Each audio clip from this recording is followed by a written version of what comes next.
Welcome to our channel. Today, I will show you how to hide the middle number in MS Excel. Step 1. Open an Excel file.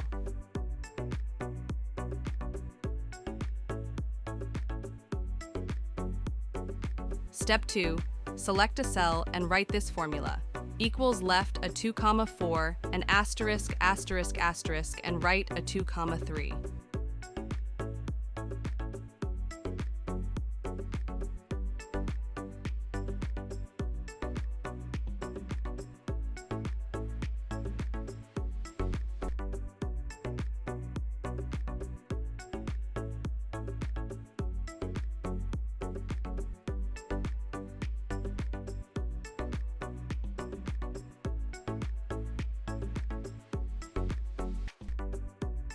Step 3.